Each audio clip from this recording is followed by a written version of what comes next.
Hola amigos, bienvenidos a su programa de Reavivados por su palabra. Hoy estaremos estudiando el libro de 1 Samuel capítulo 22. Como siempre, acompáñenos con una oración antes de iniciar. Buen Dios, ayúdanos hoy a entender que a veces hacer el bien tendrá consecuencias negativas, pero que tú eres un Dios que al final rectificará a los justos. Por otro lado, también ayúdanos a no seguir el ejemplo de Saúl y a no actuar de forma irracional como él lo hizo. En Jesús, amén. 1 Samuel capítulo 22 nos trae una historia que se concentra precisamente en estas dos lecciones que le hemos pedido a Dios nos ayude en oración a entender el día de hoy. Al final del capítulo 21 se nos dice que David va a territorio de los filisteos huyendo de Saúl, una movida racionalmente inteligente, porque David sabía que Saúl no iba a meterse con los filisteos para buscarlo a él, porque entonces terminaría siendo derrotados por los filisteos, ¿no? Entonces aquí David aplica que el enemigo de mi enemigo es mi amigo.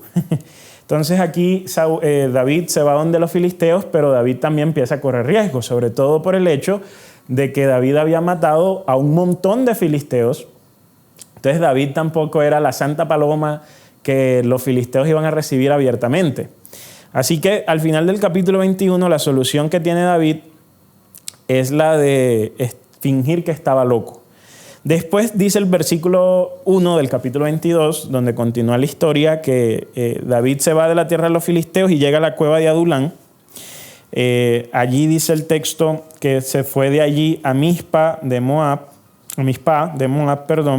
y le pidió entonces al rey de los moabitas que le permitiera llevar a su familia allí. Una movida también interesante porque estamos hablando de que Saúl podía tomar venganza en contra de la familia de David con tal de sacarlo de su escondite y de esta forma acabar con él. Entonces ya en este punto de la narrativa estamos en guerra. ¿Sí? Si bien David y Saúl no se van a encontrar propiamente en términos militares, estamos en guerra. O sea, está la persecución de Saúl, el rey de Israel, con todo el poder que implicaba el ser el rey de Israel y con todos los recursos que tenía el rey de Israel, contra David, una persona que lo único que tenía era que un anciano profeta lo había declarado rey de Israel porque Dios lo había mandado y ya, no tenía mucho. Si bien es cierto, algunos hombres se le van a ir sumando a David a lo largo que él va huyendo hasta que va armando una fuerza de no más de 600 hombres. Aún así David no tenía lo suficiente como para enfrentarse a Saúl en una guerra propiamente y derrotarlo y de esta forma librarse del enemigo que hasta este momento Saúl representaba. Entonces, si bien al cabo David, podríamos decirlo, está con los argumentos correctos para hacerle frente a Saúl, hasta este punto no puede ejecutar dichos deseos correctos y sencillamente le toca relegarse a huir y a esconderse. En ese marco de David escondiéndose está la historia que está en el versículo 6 en adelante. Nos dice el texto entonces que Saúl estaba descansando en una colina de Gabá, a la sombra de un tamarisco, cuando tuvo noticias de David y de quienes lo acompañaban. Dice que Saúl tenía una lanza en su mano y sus sirvientes estaban alrededor. Entonces les dijo Saúl a los que estaban: benjaminitas, escúchenme bien. Y es que ¿acaso el hijo de Yesé, dice en esta versión, el hijo de Isaí, David, les ha dado tierra de labranza o viñas o los ha nombrado comandantes? ¿Por qué han conspirado contra mí? ¿Por qué nadie me ha dicho que mi hijo Jonatán se ha aliado con el hijo de Isaí? Ustedes no me tienen compasión. Han dejado que mi hijo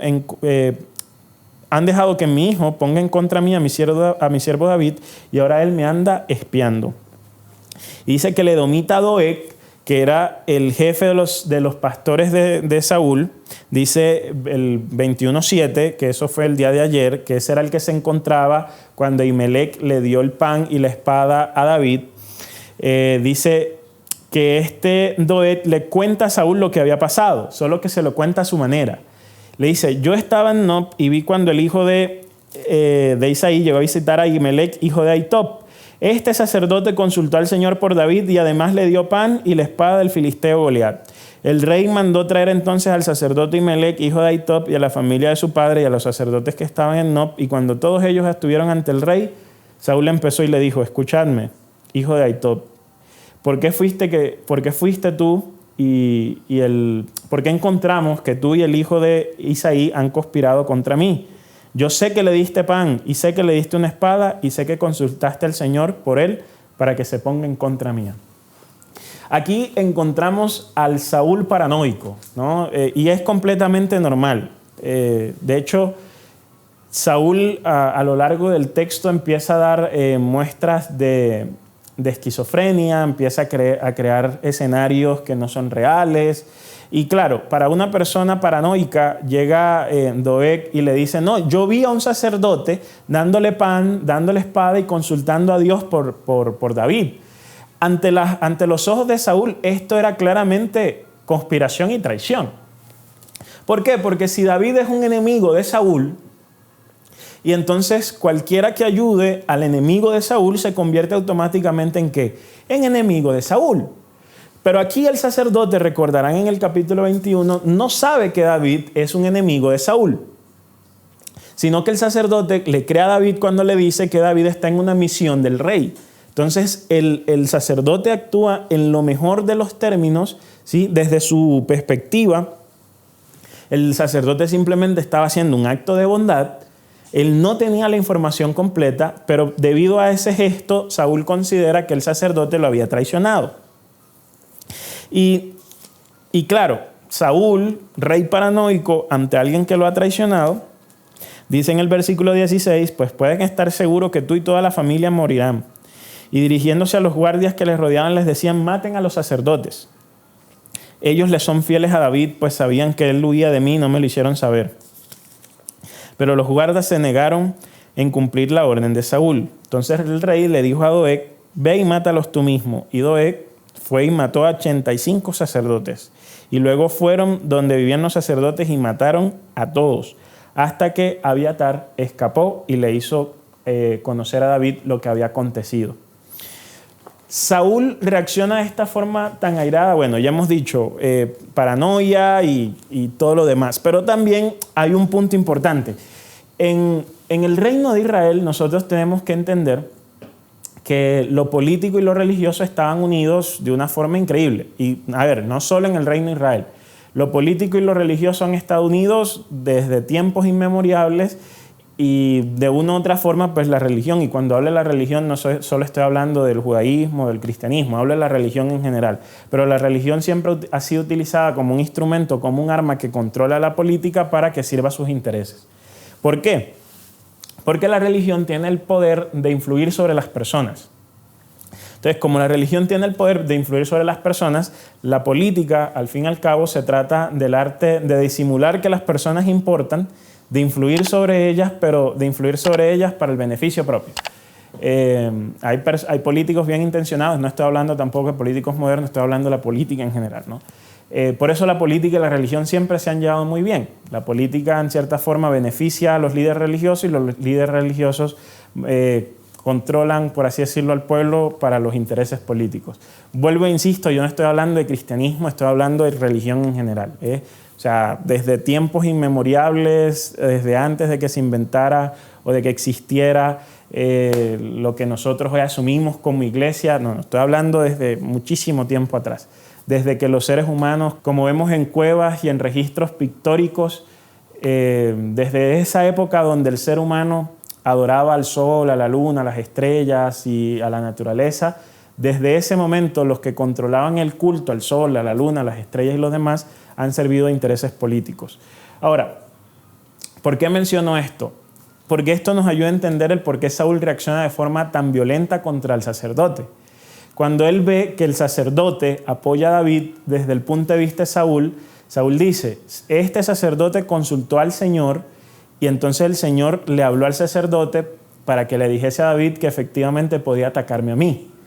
Ahora, si el sacerdote llega y le dice al pueblo, Dios me ha revelado que David debe atacar a Saúl, ¿qué iba a hacer el pueblo? Pues el pueblo se iba a colocar del lado de David. Y entonces, efectivamente, Saúl ahora iba a perder el apoyo del pueblo. ¿Qué significaba perder el apoyo del pueblo? Yo les dije en algún video pasado que Saúl no tenía propiamente un ejército como los romanos, que tenía una plantilla de ejército y les pagaban mes tras mes. Entonces había unos soldados fijos. Saúl dependía era de los hombres que tenía cada una de las tribus, que cuando llegaba el momento de la guerra se armaban y entonces formaban ahora parte de un ejército. Pero estos eran personas normales. Saúl no les pagaba por ser su ejército. Ellos eran sencillamente campesinos, agricultores en cada una de las tierras que ellos tenían. Si un sacerdote llegaba y les decía a ellos que el Señor le había mostrado que David debía atacar a Saúl, entonces ellos, ¿qué iban a hacer? La próxima vez que Saúl los llamara a guerra, no iban a ir. ¿Por qué? Porque ya el sacerdote les había dicho que Dios le había mostrado que David era el que iba a suceder a Saúl. Y de esta forma Saúl iba a perder el apoyo del pueblo. Entonces Saúl, que entiende muy bien el rol de la religión y la política, porque al fin y al cabo, cuando él lo eligieron rey, Dios habló a través de Samuel, y Samuel, recordarán ustedes, instaura a Saúl como rey de Israel en el capítulo 8, capítulo 9.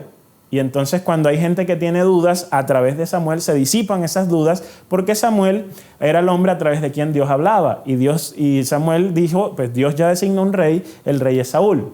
Entonces Saúl entendía que el elemento religioso jugaba un rol fundamental en determinar quién era el próximo rey de Israel. Y lo que interpreta Saúl del encuentro entre Ahimelech y David es que David entonces ahora acaba de recibir el apoyo religioso. No era así. Cuando leemos el capítulo 21 nos damos cuenta que, como decíamos, el sacerdote fue engañado por David. Y entonces acá encontramos dos lecciones poderosas en el capítulo 22. Uno, los sacerdotes hicieron un acto de bondad y terminaron pagando caro, porque terminaron pagando con sus propias vidas, terminaron muriendo. Alguien puede leer esto y decir, si ven, esta es la excusa perfecta para que nosotros aprendamos a no ser bondadosos con la gente, porque cuando uno es bondadoso con la gente le paga mal a uno. Y esto es completamente entendible, ¿sí? Pero el texto nos enseña que nosotros debemos hacer el bien. Y debemos hacer el bien aún si las consecuencias inmediatas no son buenas. Me explico. Normalmente nosotros logramos entender, comprender que cuando hacemos un acto bueno, algo bueno nos pasa, porque decimos las cosas buenas deben pasarle a la gente buena. Sin embargo, vamos a encontrar en la vida y en el texto bíblico que esto no va a ser por lo general la norma. Por lo general, a la gente buena le pasan cosas malas. Y aquí es donde decimos, pero entonces, ¿dónde está Dios? ¿Por qué Dios no es capaz de castigar o de recompensar apropiadamente a las personas que hacen bien y de castigar a las que hacen mal? Y es aquí donde cobra sentido una verdad que vamos a encontrar en algunos salmos más adelante, en el libro de los Salmos, una verdad que va a estar allí, y es que Dios, a veces hay personas buenas a las que les va mal y hay gente mala a la que le va bien, pero que al final, cuando Él tenga el juicio, Él se va a encargar de rectificar esta situación y a la gente buena recompensarlo con lo bueno y a la gente mala con lo malo. Entonces, debido a que Dios va a hacer ese juicio y que Dios va a rectificar las cosas en el mundo, debido a eso nosotros debiésemos entender, considerar, internalizar un principio, y es que debemos hacer el bien no importa lo que ocurra, porque al final, sea que no nos pase algo bueno o malo por hacer el bien, al final Dios se encargará en el juicio de rectificar la situación y de darnos lo que nos corresponde y lo que nos merece y lo que merecemos. Ahora, la segunda lección que está en el texto es: Saúl actúa de una forma muy racional. Porque Saúl actúa desde la ira. Saúl no actúa desde lo que era lógico, desde el pensamiento. Saúl actúa desde el sentimiento. En el mundo actual hay gente que puede tener condiciones de salud mental. Y para ello, obviamente, y aquí hacemos un pequeño paréntesis, así como lo dijimos con la violencia a la mujer, la salud mental no es un asunto que se cura orando y ya. No es un asunto que es la depresión y la ansiedad o ya enfermedades mentales más serias como la esquizofrenia o múltiples personalidades, la bipolaridad. Eso no es algo que se va a curar orando, trayendo al pastor para que haga una oración especial y ya. Eso requiere la atención de un especialista en salud mental. Para eso, hoy en día, usted, a través de los prestadores de servicios de salud, sean públicos o privados, usted va a tener acceso a un psicólogo si pide una cita. Hay múltiples líneas de atención. Por favor, busque y atienda a tiempo cuando usted empiece a experimentar algún tipo de afectación mental.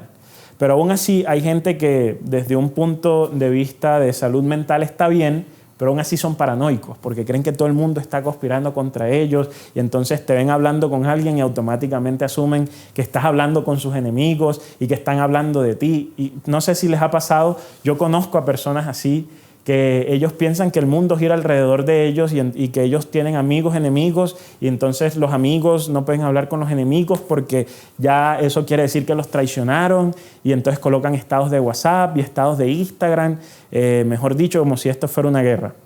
Y gente así suele tomar decisiones como Saúl desde lo irracional, desde lo emocional y no desde la razón. Entonces, las dos lecciones que nos deja el capítulo de hoy es, por un lado, haz el bien sin importar las consecuencias, Dios al final te dará tu recompensa. Y en segundo lugar, no actúes como Saúl y como las personas que acabamos de mencionar, que actúan desde lo irracional. Cuando tú vayas a tomar una decisión, nunca tomes una decisión, decimos acá, con la cabeza caliente o con las emociones revueltas. Si tú estás en ese momento, tienes que tomar una decisión y estás así, te sientes alterado, respira, da un paseo, camina, espera unas horas y luego toma la decisión. Porque si tomas las decisiones así en caliente, cuando está así toda la sangre fluyendo por tu cuerpo y que no estás como muy concentrado, puedes tomar decisiones equivocadas. Saúl mandó a matar a 85 sacerdotes. 85 sacerdotes. En el contexto del pueblo de Israel, los sacerdotes y el rey de Israel eran los ungidos del Señor. Eran personas que no le pertenecían al pueblo, eran personas que le pertenecían al Señor. Lo que hizo Saúl al matar sacerdotes era equivalente como si él hubiese entrado al santuario, hubiese tomado el arca del pacto y entonces lo hubiese colocado en su cuarto como un adorno más. Tomar algo que era santo y que le pertenecía al Señor para dedicarlo y disponer de él como si fuese algo de un uso común. Lo que hizo Saúl fue grave y lo hizo porque tomó una decisión irracional.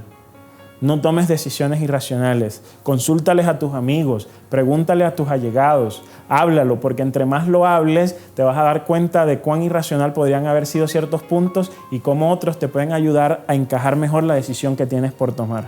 Pero siempre recuerda, no tomes decisiones en el momento, en el azar, en la emoción, sino tomas decisiones calmado, consciente, siempre pidiendo la dirección de Dios.